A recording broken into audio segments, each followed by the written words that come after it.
أصدقائي، إذا في هذا الفيديو وصلنا للسيونس رقم 3 من الكور ديال ماناجمنت بروف مسعودي. إذا دابا غنشوفو لا نوسيون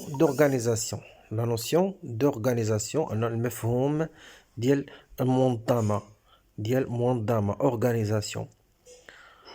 Le concept d'organisation comprend deux éléments. يعني المفهوم ديال المنظمة فيه جوج العناصر. لاكسيون دورغانيزي، يعني هذاك الفعل ديال انك كتنظم واحد الحاجه. دونك لاكسيون دورغانيزي، الفعل ديال انك تتنظم واحد الحاجه. il consiste à élaborer et à mettre en œuvre les règles de fonctionnement par lesquelles un groupement humain agence ou structure les moyens dont il dispose pour parvenir à ses fins. Donc l'action d'organiser هي انك كتصاوب وتدير على أرض الواقع بعض القواعد ديال الاشتغال اللي من خلالها واحد التجمع إنساني، واحد المجموعة ديال الرجال والنساء تيقادوا وتيهيكلوا فيما بيناتهم الوسائل التي توفروا عليها باش يوصلوا للغايات ديالهم، باش يوصلوا للأهداف ديالهم. يعني أنني تندير بعض القواعد، تنقسم الخدمة وفق واحد القواعد وفق واحد الإجراءات، أنا كواحد تجمع إنساني، بحيث أنني كنستخدم هاد الوسائل، مجموعة من الوسائل اللي عندي البشرية والمالية وإلى غير ذلك، كنفرقها بواحد الطريقة بحيث أنني كنوصل لواحد الأهداف أنا باغي نوصل لها. Donc, autrement dit, il s'agit de combiner dans une logique déterminée les diverses façons par lesquelles pour parvenir aux finalités. Donc, أنني تنجمع وفق واحد المنطق معين مجموعة من الطرق، مجموعة من لي مانيير اللي غيأديو بيا أنني نوصل لواحد الغاية. يعني تنقسم الخدمة ما بين واحد المجموعة ديال الناس، تنسق ما بين هاد الناس هادو، تنوفق ما بين مجموعة من الوسائل المتوفرة ليا، مجموعة من بمجموعة من طرق معينة باش أنني تنوصل للغايات ديالي. دونك هذه هي لاكسيون دورغانيزي، هذا هو المفهوم ديال أنني كان أورغانيزي، تنظم الخدمة، تنقسم الخدمة، تنفرق على الناس، تنستعمل الفلوس اللي عندي، تنستعمل البشر اللي عندي، تنستعمل الآلات اللي عندي، هذاك التجمع، هادشي كامل باش هادوك الناس يخصهم يوصلوا لواحد الهدف مشترك. يعني كيكون عندي واحد المنطق اللي تنخدم به، واحد الإجراءات اللي تنخدم بها، واحد القواعد اللي تنمشي عليها بواحد الطريقة معينة باش نوصل لواحد الأهداف اللي أنا باغي نوصل لهم. دونك تاني حاجة في l'organisation هي لو ريزولتا دو لاكسيون دورغانيزاسيون. يعني هاد العمل ديال أنني كنأورغانيزي، تنظم، تينتج عليه واحد النتيجة. on juge la qualité de l'organisation. Donc هنا تنشوفوا جودة التنظيم. exemple on dit qu'une entreprise est bien organisée. تنقولوا مثلا هاد المقاولة هادي منظمة مزيان. كيفاش منظمة مزيان؟ يعني الخدمة مفرقاها كما يجب، كاين واحد التنسيق في الخدمة، كاينين دي ريغل، كاينه اجراءات واضحة، كاين واحد اللوجيك في الخدمة. دونك كاين واحد لورغانيزاسيون. Donc, cette tâche d'organisation est confiée à des personnes chargées d'allouer et d'utiliser efficacement les ressources dont dispose l'entreprise, humaine, financière, matérielle et technique. Donc, هاد المهمة ديال التنظيم ديال l'organisation شكون تيتكلف بها؟ تيتكلفوا بها أشخاص. هاد الأشخاص خاصهم هادوك خاصهم يحاولوا يستعملوا موارد اللي تتوفر على لونتربريز. دونك حنا كمقاولة عندنا موارد بشرية، عندنا موارد مالية، عندنا آلات، وعندنا أدوات.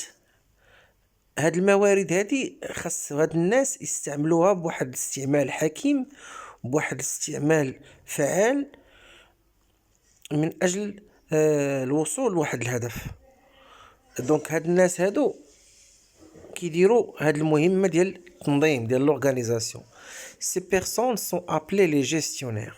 Donc هاد الاشخاص هادو اللي باش يحلوا واحد المشاكل وباش يوصلوا لشي اهداف تستعملوا الموارد الماليه والبشريه والالات والادوات بطريقه ذكيه وفعاله وحكيمه، تسماو دي جيستيونير، يعني المسيرين او لا المدبرين ديال ديك المقاوله، هما اللي تنوكلوا ليهم المهمه ديال التنظيم ديال الشركه.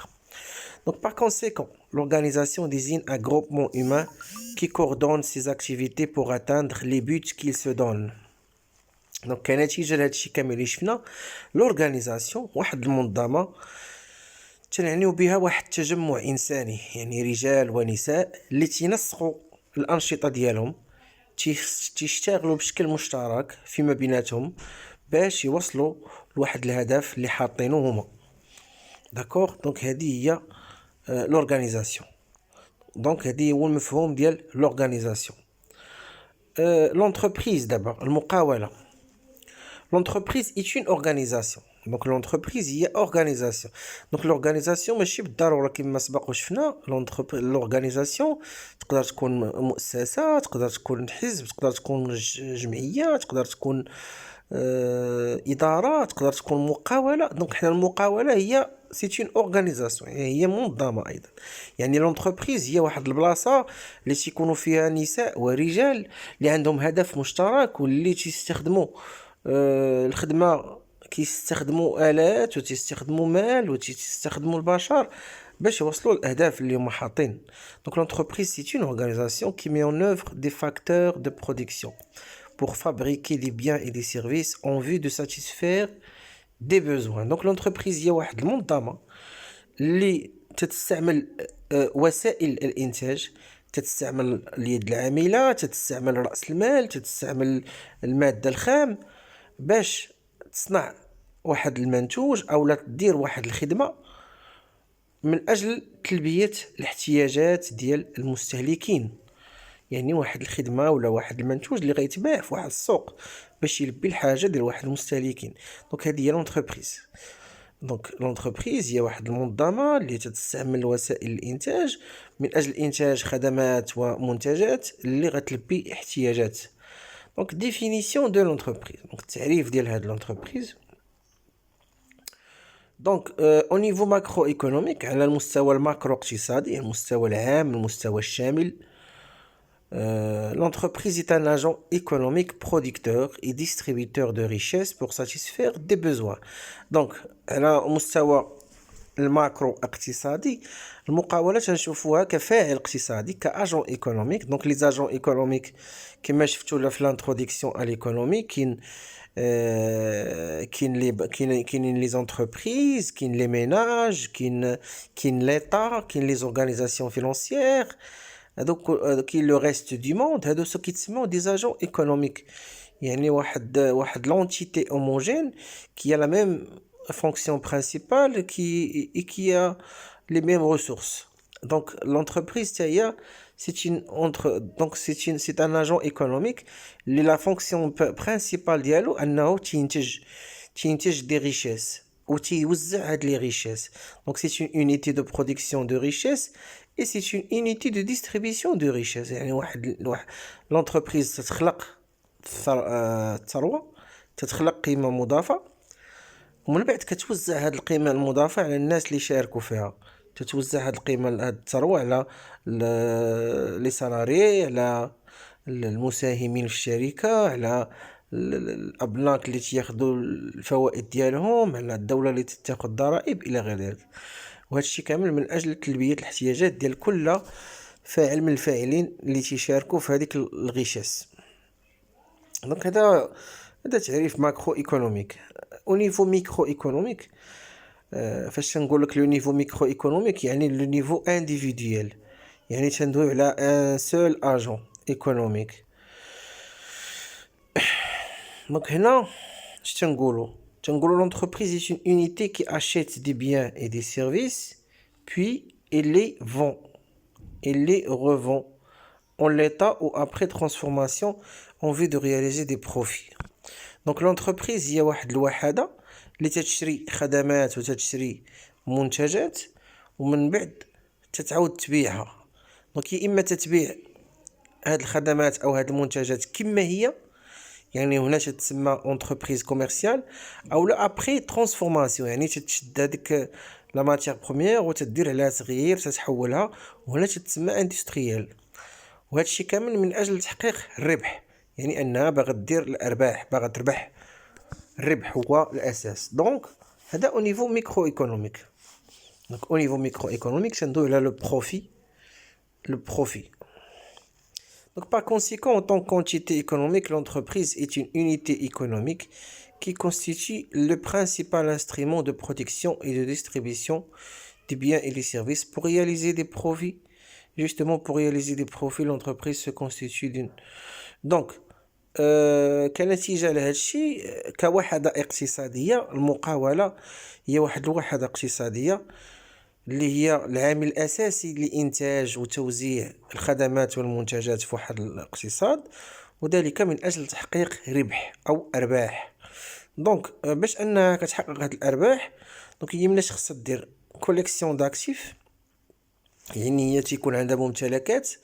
لونتربريز عندها ممتلكات، عندها باتيمون، عندها واحد البلاصة، واحد المقر، عندها دي ماشين اجونسي، عندها آلات، عندها آلات صناعية، عندها ماتيريال دي كاباسيتي ديكيبمون كابيتو اي كومبيتونس، عندها رأس المال وعندها كفاءات. هادشي كامل تستخدمو. Ces compétences sont les hommes et les femmes qui sont rassemblés au sein d'une communauté structurée. دونك هاد الكفاءات هما الناس، هما الرجال والنساء اللي مجمعين في واحد التجمع اللي هو مهيكل، يعني منظم، يعني كاين واحد التسلسل هرمي، كاين واحد التنظيم، كاين واحد لورغانيغرام، كاين واحد لا ستركتور، طريقه في طرق التنظيم والاشتغال وتقسيم العمل. يعني ماشي واحد المكان او واحد المجتمع عشوائي، بل ان لونتربريز هو واحد المجتمع منظم. هذوك الناس وهذوك الرجال اللي عندهم هدف مشترك، فهما تيخدموا في واحد النظام وواحد الشكل، وكيقسموا الخدمه بواحد الطريقه، وكل واحد عنده المكان والدور ديالو داخل المقاولة. Donc l'interaction dynamique de ces membres individuellement ou en groupe conditionne le fonctionnement de l'entreprise. Donc كيفاش هاد l'entreprise تخدم، كيفاش هاد l'entreprise تشتغل، الشغل ديالها والعمل ديالها تيكون رهين بالعلاقات الديناميكية اللي تتربط هاد الأفراد اللي تتكون منهم هاد المقاولة، يا إما في علاقاتهم مع بعضياتهم بشكل فردي أو لا في علاقاتهم بشكل جماعي. دونك هذيك العلاقات، هذيك دابا كل واحد في ديك الشركة عنده دور وعنده موقع، وكاين واحد التقسيم ديال العمل بواحد الطريقة مهيكلة ومنظمة، وكاين واحد التنسيق حيث أنهم تيشتغلوا وفق واحد التناغم وواحد تفاعل مستمر. وهذا هو اللي كيخلي لونتربريز تشتغل وتستمر باش نوصلوا للأهداف اللي حنا باغيين. Mais pour bien fonctionner, l'entreprise est... Donc باش هاد l'entreprise هادي تشتغل مزيان est une entité administrative dotée d'une équipe de managers pour assurer la coordination d'un ensemble de tâches spécialisées de coordination, d'intégration et d'adhésion. Donc باش ان هاد l'entreprise تقدر تشتغل بشكل فعال وكما يجب، دونك هنا المقاولة أيضا هي واحد البلاصة إدارية، بحيث أننا كنخدمو وفق قواعد، تنخدمو وفق إجراءات. عندي واحد المجموعة ديال لي ماناجر، ديال المسؤولين وديال لي ماناجر اللي هما تيأصلوا ليا، اللي هما تيضمنوا ليا التنسيق ما بين مختلف المهام المتخصصة. تيكونوا ناس متخصصين في البيع وفي التسويق، ناس متخصصين في الانتاج وفي الامور التقنيه، ناس متخصصين في جمع رؤوس الاموال واستعمالها بشكل حكيم، ناس متخصصين في البحث والتطوير، ناس متخصصين في تدبير الموارد البشريه. اذا كاينه واحد المجموعه ديال لي ماناجر اللي تتنسق ما بين هذه المهام المختلفه، كدير واحد التنسيق ديال العمل باش العمل يتم بواحد الشكل متناغم، وما يكونش كل واحد كيشتغل بوحديتو في معزل على الاخرين، بل خاص يكون كلشي تيخدم وفق مجموعه بواحد التناسق وبواحد التناغم، وبحيث انني تندخل كلشي معايا في القرارات وفي الاستراتيجيه ديال الشركه، وبيتم اشراك جميع الناس في الرؤيه وفي الاستراتيجيه ديال هذيك المقاوله. Donc à cet effet, ils prennent des décisions à tous les niveaux conformément à la loi. Donc هنا هذوك لي ماناجر على جميع المستويات، سواء على مستوى اعلى الهرم التنظيمي، يعني كيتسمى لو سومي استراتيجيك ولا لو توب مانجمنت، اللي فيه المدير العام واللي فيه المدراء العامون واللي فيه رئيس الشركه اللي تيشوفوا بعيد واللي عندهم الرؤيه للشركه واللي كيعطيو القرارات الاستراتيجيه، سواء على مستوى لا لين ايارشيك اللي فيها لي ماناجر انترميديير، سواء لو سونتر اوبيراسيونيل اللي فيها الناس اللي تيقوموا بالعمل وبالمهنه واللي تيكزيكيتيو لو طرافاي. اذا تياخذوا القرارات على مجموعه من المستويات، وهذا الشيء طبقا للقوانين. parce que l'entreprise est une unité juridique autonome dotée d'un nom ou une raison sociale qui prend des décisions sous la contrainte de la loi. حيت القانون، حيت الشركه هي شخصيه، الشركه عندها واحد الشخصيه قانونيه، الشركه هي شخص قانوني اللي عنده بطاقه تعريف ديالو. بطاقه التعريف ديال الشركه يعني تتكون اي شركه كتكون مسجله في واحد السجل تجاري، تيكون عندها واحد لي ستاتيو ديالها، القانون الاساسي ديالها اللي فيه شنو كدير، كيفاش كتفرق الارباح، كيفاش كتنظم، كيفاش الى غير ذلك. فالونتربريز كتخضع لمجموعه من القوانين اللي كيخضعوا لها الشركات. اذا هي هي عندها شخصيه معنويه. حنا ناس عندنا شخصيه ذاتيه دي بيرسون فيزيك، والشركات هي عندها شخصيه ديالها، والشركات هي تنحلوا ليها كونط بونكير بسميتها، تنديروا المعاملات بسميتها، تنبيعوا بسميتها، تنشريوا بسميتها، تنكتبوا ليها الاملاك اللي هي عندها بسميتها. اذا الشركه هي تعتبر شخص، غير هو شخص معنوي اللي تا هو تيكون عنده صفه قانونيه وتيكون مستقل، وعنده واحد الاسم، الاسم ديال الشركه، وعنده واحد لا ريزون سوسيال، يعني واحد الغايه اللي علاش هو تخلق من اجلها كشركه. اذا الشركه ايضا هي تاخذ قرارات وتخضع المجموعه من العقوبات. اذا الشركه ايضا ممكن تعرض للعقوبات الى خالفت القانون. Donc passer des contrats avec ses employés, avec ses fournisseurs et avec ses clients. اذا فاش تندير كونطرا مع الخدامه ولا تندير كونطرا مع الممولين اللي تيعطيونا الماده الاوليه او السلع، فاش تندير عقود مع الزبائن، فهاد الشيء كلشي تنديرو باسم الشركه، حيت الشركه عندها حتى هي الشخصيه معنويه ديالها. Donc ces gestionnaires disposent d'attributs particuliers pour pouvoir exécuter dans les meilleures conditions la fonction de gestion de l'entreprise. Donc هاد المسيرين، هاد المدبرين، فهم عندهم صلاحيات خاصة باش يتمكنوا انهم يديروا في احسن الظروف الوظيفة ديالهم ديال تدبير هذيك المقاولة. داكوغ. اذا فاش كنقولوا هنا تدبير هاد المقاولة، لا جيستيون دو لونتربريز. دونك غنشوفوا هاد الشيء في الفيديو الماجي ان شاء الله. كنتمنى تكونوا استفدتوا من هذا الفيديو. بالتوفيق والى اللقاء.